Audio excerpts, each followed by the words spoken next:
GST పెరిగిందంట. ఆ పెరిగిన దానికి సంబరంగా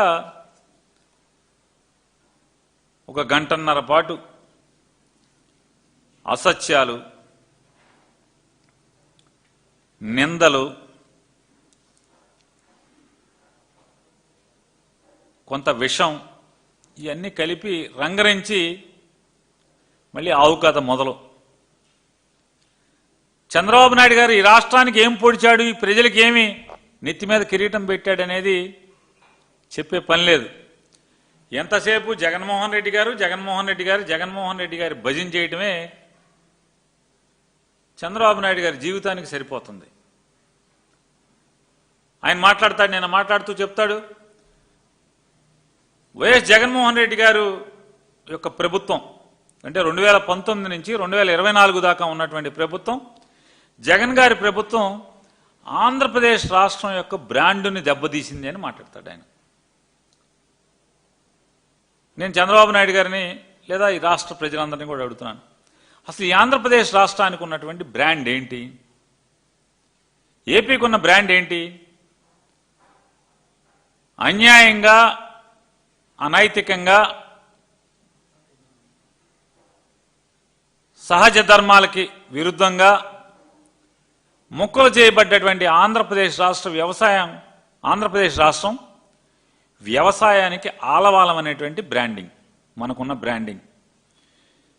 దేశానికి, భారతదేశానికి దక్షిణ ధాన్యాగారం ఈ ఆంధ్రప్రదేశ్ రాష్ట్రం అయితే మరి ఆ బ్రాండ్ని సర్వనాశనం చేసింది ఎవరు? ఇప్పటి వరకు నారా చంద్రబాబు నాయుడు గారు ఎక్కేంత వరకు కూడా, లేదా ఆయన ఎప్పుడు ప్రభుత్వంలో చేరకపోయినా కూడా, ఎవరు ఉన్నా కూడా ఆ ప్రభుత్వం రైతు హితకారిక ప్రభుత్వం. ఇప్పటివరకు ఎవరు నడిపినా కూడా ఈ ప్రభుత్వం అంటే ఆంధ్రప్రదేశ్ రాష్ట్ర ప్రభుత్వం అంటే రైతు హితం కోరేటువంటి ప్రభుత్వాలైతే ఎన్టీ రామారావు గారిని వెన్నుపోటు పొడిచి కూలదోసి చంద్రబాబు నాయుడు గారు కుర్చీ ఎక్కిన దగ్గర నుండి కూడా రైతు హితాన్ని గాలికి వదిలేసినటువంటి వాడు ఎవరున్నా అంటే నారా చంద్రబాబు నాయుడు గారు కదా. అది ఈ రాష్ట్రంలో చిన్న పిల్లోడిని అడిగినా అడిగి చెప్తాడు, రైతు కూలీని అడిగినా చెప్తాడు, ఏ మూల రైతుని అడిగినా కూడా చెప్తాడు కదా. ఆయన నారా చంద్రబాబు నాయుడు గారు ఎప్పుడు గద్దెనెక్కినా సరే, ఎప్పుడు ముఖ్యమంత్రిగా పదవి చేపట్టినా సరే ఆయన దృక్పథం రైతు వ్యతిరేక దృక్పథం. అప్పుడు కాదు, ఈ రోజుకి కూడా, ఇప్పటికి కూడా రైతుని, వ్యవసాయాన్ని గుడ్డి కన్నుతో చూడటమే చంద్రబాబు నాయుడు గారి దృక్పథం కదా. కాదని నేను అనే విషయాన్ని ఎవరు ఖండించగలరు? పచ్చిగా చంద్రబాబు తరపున ఏదో పదవి కోసమో లేదా ఏదో అవసరం కోసం మాట్లాడాల్సినటువంటి ఎవరైనా నాయకులు మాట్లాడాలి తప్పితే కార్యకర్తలు కూడా మాట్లాడగలరు. చంద్రబాబు పాలసీ ఏంటి? రైతును గుడ్డి కన్నుతో చూసేటువంటి పాలసీ కదా. ఆయన నిన్న మాట్లాడతాడు, ఎంత పచ్చి దగాకోరు మాటలు మాట్లాడతాడంటే, అంటే దిగజారుడు మాటలు.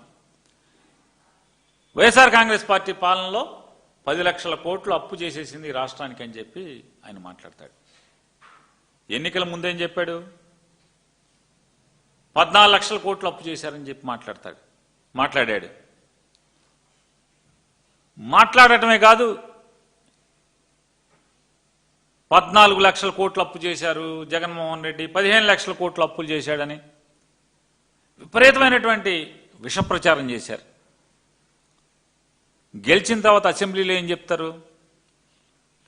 జగన్మోహన్ రెడ్డి గారి పీరియడ్లో 2019 నుంచి 24 దాకా వైఎస్ఆర్ కాంగ్రెస్ పార్టీ ప్రభుత్వం చేసినటువంటి అప్పు 3,33,000 కోట్ల 513 3,33,513 కోట్లు అప్పు చేశారని చెప్పాము అసెంబ్లీలో రాతపూర్వకంగా చెప్తారు. అంటే ఏంటి దాని అర్థం ఏంటి? 2019 నుంచి 24 దాకా జగన్మోహన్ రెడ్డి గారి ప్రభుత్వం 3,33,513 కోట్ల రూపాయలు అప్పు చేసింది ఈ రాష్ట్రానికి అని చెప్పేమో అసెంబ్లీలో చెప్తారా? ఎన్నికల ముందేమో 14 లక్షలు 15 లక్షల కోట్లు అని చెప్తారా, ఇప్పుడు మళ్ళీ నోటుకు వచ్చినట్టు 10 లక్షలు అని మాట్లాడతావా? చంద్రబాబు నాయుడు గారు మన వయసుకు తగ్గట్టన్నా మాట్లాడాలి కదా. 50 ఏళ్ల అనుభవం అని చెప్తారు మీకు. నేను మోడీ కంటే ఇంకెవరో కంటే కూడా సీనియర్ నుంచి మాట్లాడతారు మీరు. మీ ప్రభుత్వంలో అంటే జగన్మోహన్ రెడ్డి గారు అధికారానికి ఎక్కే నాటికి మీరు చేసినటువంటి అప్పు ఎంత, మీరు ఎంత చేసి అప్పు చెప్పారు? ఇవాళ జగన్మోహన్ రెడ్డి గారు 3 లక్షల చిల్లర కోట్లు అప్పు చేశారని చెప్పి మీరే అసెంబ్లీలో చెప్పారు. జగన్మోహన్ రెడ్డి గారు 5 ఏళ్లలో 3,33,513 కోట్ల రూపాయలు అప్పు చేస్తే ఈ 18 మాసాల్లో 2,66,517 కోట్ల రూపాయలు మీరు అప్పు చేసిన మాట వాస్తవా కాదా?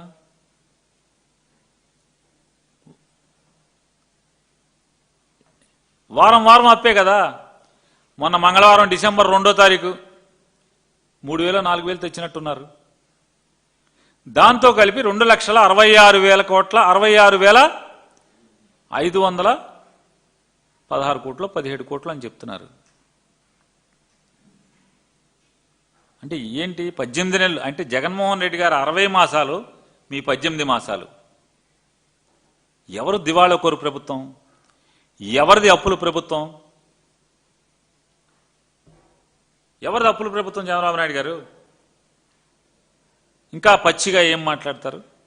జగన్మోహన్ రెడ్డి గారు భవిష్యత్ ఆదాయాల్ని అంటే జగన్మోహన్ రెడ్డి గారు ముఖ్యమంత్రిగా ఉండగా వైఎస్ఆర్ కాంగ్రెస్ పార్టీ ప్రభుత్వం భవిష్యత్ ఆదాయాల్ని ప్రభుత్వ ఆస్తుల్ని తాకట్టు పెట్టి అప్పులు తెచ్చారని చెప్పి మాట్లాడుతున్నారు.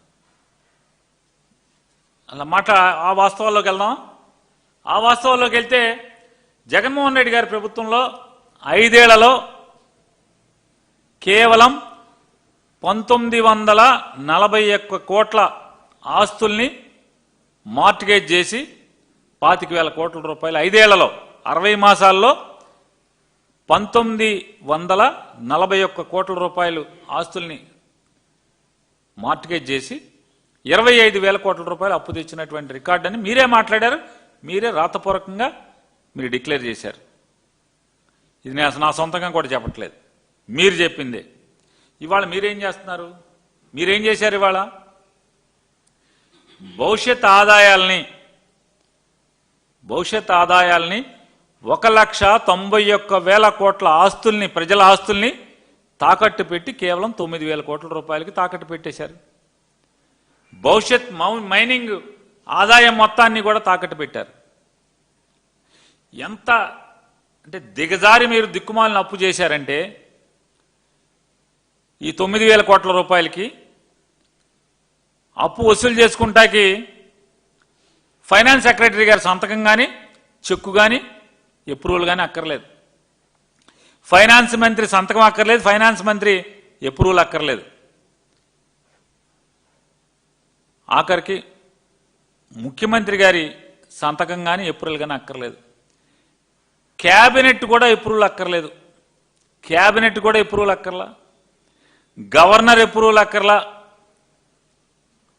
సరాసరి మీకు అప్పు ఇచ్చినోడు 9,000 కోట్ల రూపాయలు అప్పు ఇచ్చినోడు రిజర్వ్ బ్యాంక్లో మీ ఖాతాలో చేయబెట్టండి, ప్రభుత్వ ప్రజల జేబులో చేయబెట్టి తీసేసుకోవచ్చు ఎవడి పర్మిషన్ లేకుండా. ఇంతకన్నా దిగజారు అప్పు చేసేవాడు ఎవడన్నా ఉంటాడా ఈ దిక్కుమాలిన దేశంలో? ఇంత దిక్కుమాలిన అప్పు ఎవడన్నా చేస్తాడా? మీ దిక్కుమాలిన ప్రభుత్వం కాబట్టి దిగజారి ఇవాళ ఇంత ఘోరంగా అప్పులు చేసేవాడు ఎవడున్నాడా? 1,91,000 కోట్ల రూపాయల ఆస్తుల్ని తనఖా పెట్టి 9,000 కోట్ల రూపాయల కోసం భవిష్యత్తు దాని మీద వచ్చేటువంటి ఆదాయాల్ని కూడా తనఖా పెట్టి తీసుకొచ్చిన చరిత్ర మీదైతే మీకన్నా మోడీ చిన్నోడు అనుభవంలో నితీష్ కుమార్ చిన్నోడు అంటారు కదా, వాళ్ళు ముఖ్యమంత్రులుగా ఎక్కడన్నా ఎప్పుడన్నా ఇటువంటి తప్పుడు అప్పు చేశారా అని అడుగుతున్నాను. ఇప్పటి వరకు మీకన్నా అనుభవంలో తక్కువైన మోడీ కానీ మీకన్నా అనుభవంలో తక్కువైనటువంటి నితీష్ కుమార్ కానీ ఇంత దిక్కుమాలినతనంగా అప్పు తెచ్చారా అని అడుగుతున్నాను. అంటే సరాసరి ఇంత ఘోరమైన అప్పుని గనుడు ఎవరున్నట్టు చంద్రబాబు నాయుడు. ప్రజల ఆస్తుల్ని ఆదాయాల్ని తాకట్టు పెట్టి ఇంతకన్నా గొప్పగా చేయగలిగినాడు ఎవడున్నాడు? పోనీ అప్పు తెచ్చి ఏం చేసావా అంటే ఏం చేసావు? ఎవరికన్నా తెలుసా? ఇవాళ వరకు ఈ 18 మాసాల్లో డిసెంబర్ 2వ తారీఖు వరకు చేసినటువంటి 2,66,517 కోట్ల రూపాయల అప్పు ఏం చేశారనే లెక్క ఎవరికన్నా చెప్పారా మీరు అడుగుతున్నా? వైట్ పేపర్ ఇస్తారా? ఇవ్వలేరు. ఏమన్నా సూపర్ 6 సూపర్ 8 ఏం చేశారు? ఎన్ని బకాయిలు ఉన్నాయి? అసలు మీరు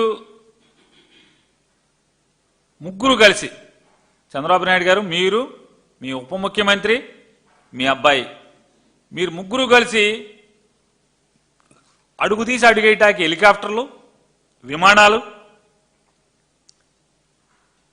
ఈ హెలికాప్టర్లో విమానాలు వేసుకు తిరిగి చెమటోడ్చి కష్టపడి 18 మాసాల్లో 2,66,517 కోట్లు అప్పు చేశారా?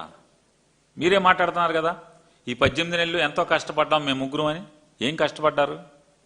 అప్పులు చేయటాక, హెలికాప్టర్లు తిరగటాక, ఆఖరికి మీ ఇంటికాంచి గన్నవరానికి కూడా మీరు కారులో వెళ్ళే పరిస్థితి లేదా? మీ ముగ్గురు హెలికాప్టర్లు వెళ్తారు ఇక్కడి నుంచి గన్నవరం ఎయిర్పోర్ట్కి. గన్నవరం ఎయిర్పోర్ట్ నుంచి మీ ఇంటికి రావడానికి హెలికాప్టర్లు వస్తారు. ఆయన మంగళగిరి ఆఫీస్కి మీరు ఎక్కడికి వెళ్ళాలంటే హెలికాప్టర్లన్నా.